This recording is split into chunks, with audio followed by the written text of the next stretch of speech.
প্রিয় দেশবাসী, বিগত 18 মাস আমার উপর অর্পিত দায়িত্ব নিষ্ঠার সাথে পালন শেষে একটি নির্বাচিত সরকারের কাছে দায়িত্ব হস্তান্তরের প্রাক্কালে অন্তর্বর্তী সরকারের প্রধান উপদেষ্টা হিসেবে আজ আমি আপনাদের কাছ থেকে বিদায় নেবার জন্য উপস্থিত হয়েছি।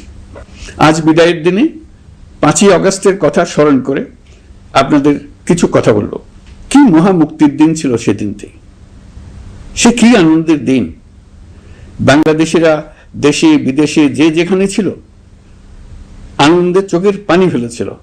দৈত্যের গ্রাস থেকে তরুণ ছাত্রছাত্রীরা দেশকে বের করে এনেছে, দেশ মুক্ত হয়েছে। কিন্তু দেশ সম্পূর্ণ অচল। এই অচল দেশটিকে কিভাবে সচল করা যাবে সেটা ছিল সবার মনে। অভ্যুত্থানের ছাত্র নেতারা ঠিক করলো দেশকে সচল করার জন্য একটি সরকার লাগবে। সরকার গঠন ও চালাবার জন্য তারা আমাকে খবর দিল। আমি তখন বিদেশে, আমি দায়িত্ব নিতে রাজি না।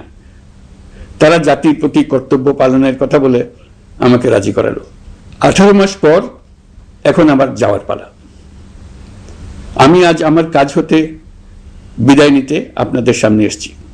আমাদের প্রথম কাজ ছিল দেশকে সচল করা। এটি ছিল সবচেয়ে কঠিন কাজ।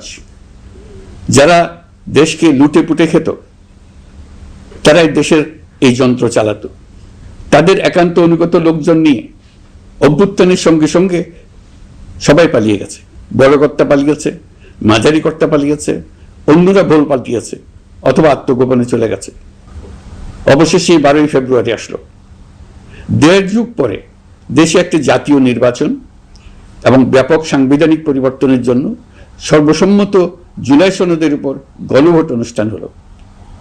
এই নির্বাচনে উৎসবমুখর পরিবেশ, দেশের সর্বত্র একটা ঈদের পরিবেশ ছিল যা আমাদের ইতিহাসে স্মরণীয় হয়ে থাকবে।